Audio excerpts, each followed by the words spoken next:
are you? Hello. Welcome. Hello. Welcome back to Phantom Power Hour. I'm Josh. And I'm Jeremy. And these are maybe not new to you mics, but they are new mics. Maybe not new to you because the last couple episodes we've had these. Mm-hmm. But the embargo's up and we can finally talk about them. These are actually pretty cool. So I got these, I'm trying to think timeline-wise. It's been like a month and a half. Mm-hmm. And I've done a video personally on the Lewitt, the 440 Pure, which is a pretty discount mic that's pretty good and useful in a whole lot of other situations other than just vocals. But this is the Lewitt Ray, which is like if you're taking a camera that has autofocus, Mm-hmm. which for those of you who don't know, here's an example of autofocus. Maybe. Do I have it on manual? Oh, Emmanuel again. He strikes. It gets your eye. It's not getting my hand. There it is. There you go. Hand. Hand. Josh. No hand. That's me. That is autofocus. So it will kind of measure the closest object and adjust the focus to make that clear, right? So what's happening, and maybe can I borrow your mic to show this? Take it. So what's happening here on this screen, maybe I need you to help me on the camera. If you can go up to the screen and like get the focus on this guy.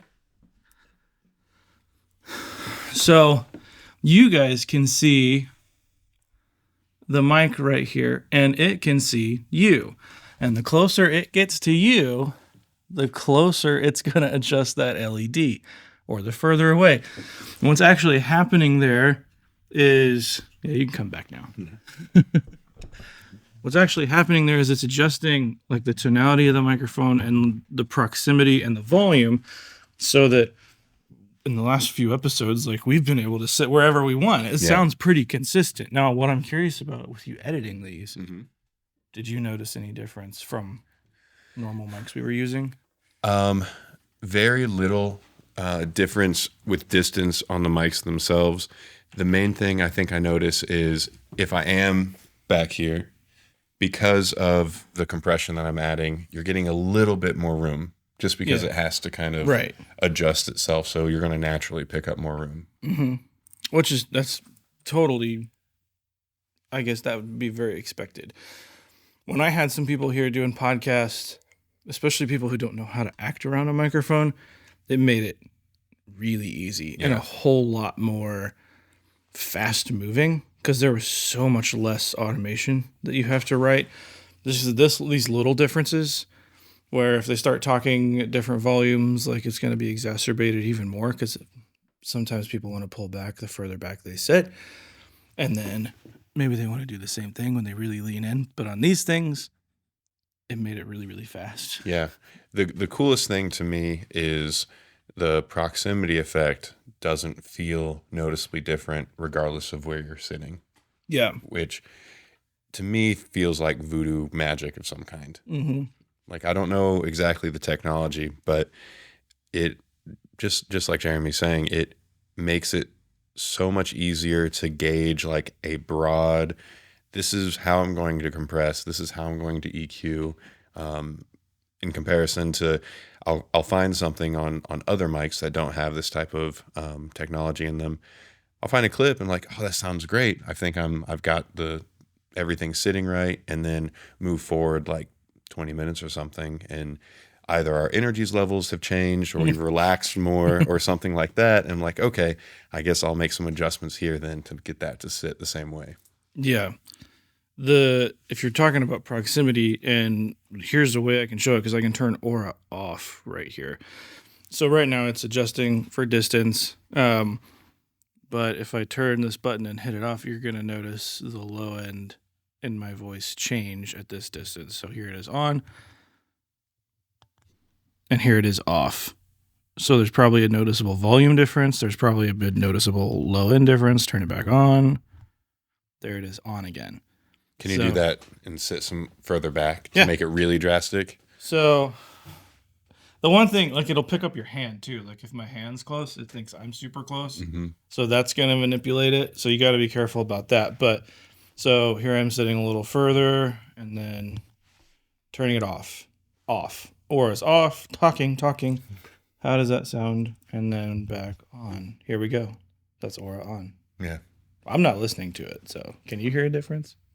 Yeah. These things are really cool. You got them, like you said, about a month and a half ago. And I remember we were chatting after we filmed one of these, and you're like, I've got these mics on the way, and I think they're going to be like game changer for how, at least what we're using them Yeah. for. What I was really excited about, and like talking back and forth to Lewitt, and I haven't really gotten a whole lot of answers yet, and I don't know their plan, and I don't want to speak for the company. However, like, this technology got me excited because, I mean, this seems super obvious. I mean, we use our phones Mm-hmm.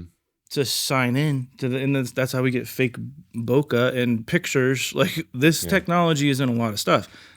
Hasn't really been in microphones yet, at least to my knowledge. I don't know of another thing that's doing this, but running live sound and broadcast audio for people that really don't have necessarily good microphone etiquette. Mm-hmm. Like, when they're trying to make a point, they'll hold it down here almost to their stomach and then bring it up to make a more direct point. And that's pretty drastic. For one, the people in the room, or running broadcast audio where everything's already limited and compressed to like a final loudness stage, that can be a big bummer. And you can do it with like dynamic EQs. You can try to fix it with like heavy-handed compression, but it never sounds natural. Right. And so I was talking to a few engineer buddies about this who run live sound. I was like, what if a mic could do ABC? And I was trying, like, we couldn't talk about it to that point. Mm-hmm. I can't tell anybody that this product really exists up to that point. So I was trying to speak in very vague generalities, and they were like, where can I buy it? Like, they were ready to hand over money.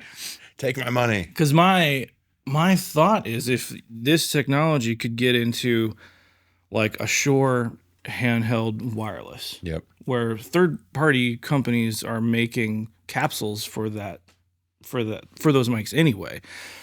But if this technology, I don't know if it'll fully translate, but if it could mitigate even a small percentage of that difference in mic etiquette, and even if it doesn't react as fast as this, because this is pretty quick. It is. I mean, and it's sensitive because it's picking up my hand movement.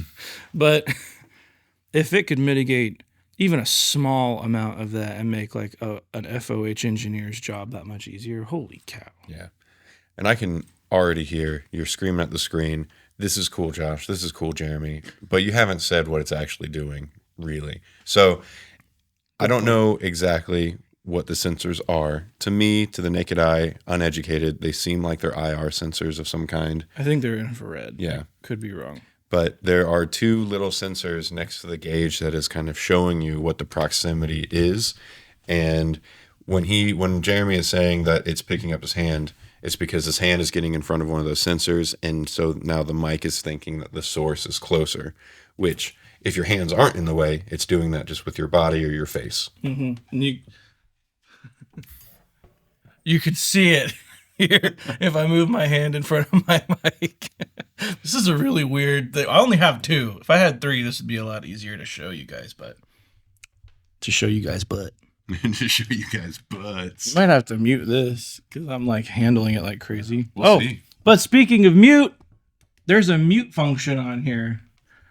There's a mute button, so you can mute the mic, or you can have, realize I'm using this, I just muted my microphone.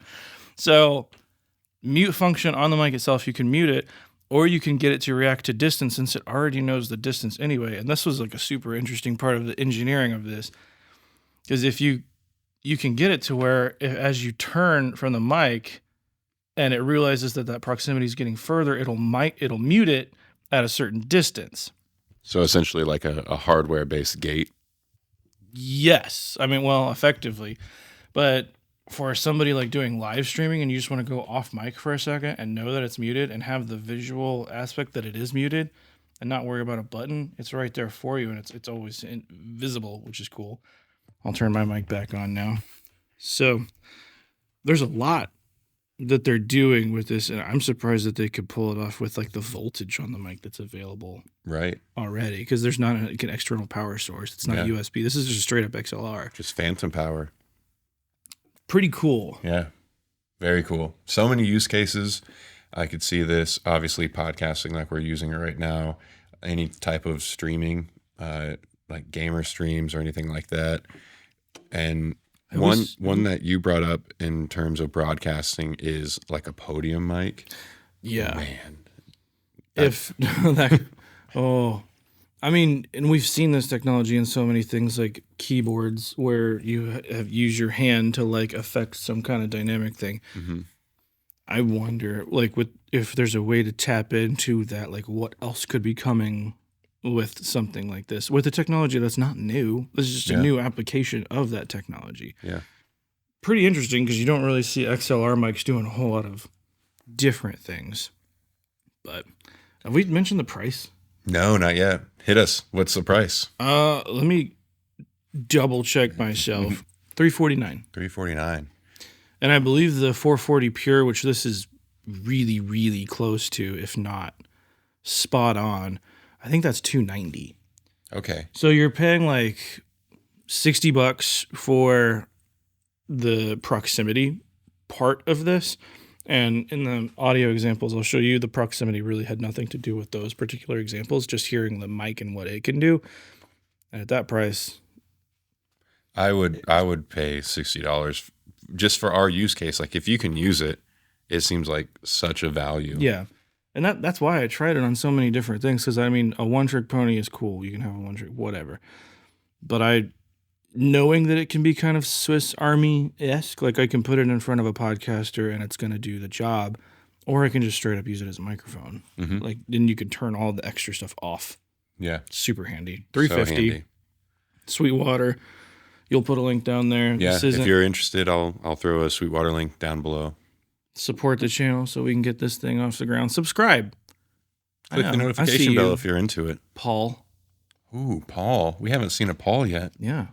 Wow. I'm appalled. That you haven't subscribed yet. Paul. And this is not sponsored in any way. I think Lewitt did send you the microphones, but they're not paying us to say anything. We're just genuinely excited about this cool implementation of a technology that's been around, but has at least made my life way easier editing these podcasts and I was trying to get interested things to feel see better. I was interested to see like how time-wise how it affected you. So because I noticed the difference. But It's so much easier because instead of I can have a really good template for the audio channels just for every video now, and maybe make minor tweaks if we're talking a little differently or something, but I don't have to completely like redo the chain every single time. So, real question for you guys, have you noticed a difference? Because we've gone through a lot of different mics on this show so far. Yeah. If you've watched at least snippets of a lot of the episodes, is there a sound that's your favorite maybe? Or like Jeremy said, is there a noticeable audio difference? I know for me, there definitely is based on the different mics that we've used, but I'm the one sitting in front of the computer, you know. What's your preference?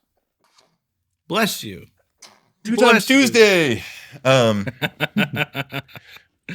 preference, I just working with him, and I'm not trying to shill these because it's so much less work on the back end for me to get everything feeling full, but not like overpowering or too thin at certain times.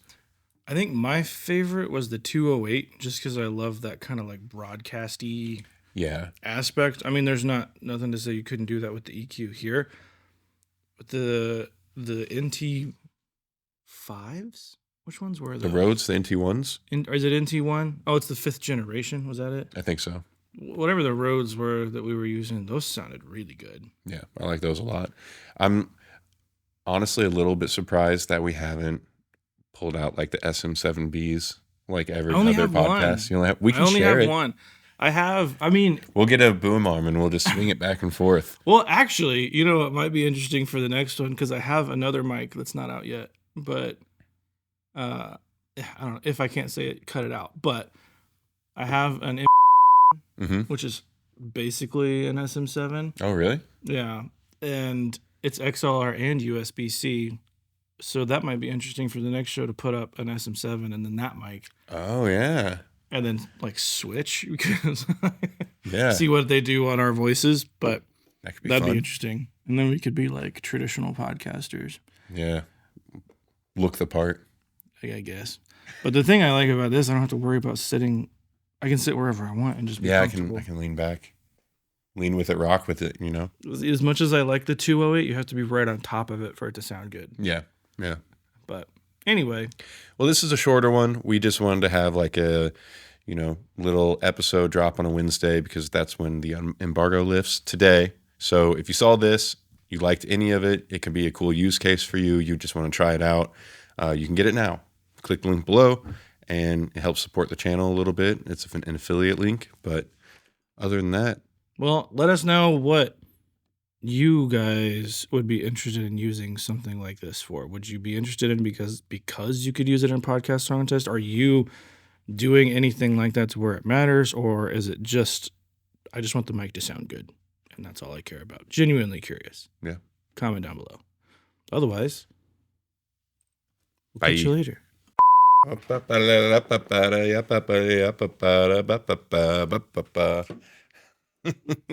That's the best way to make a decision.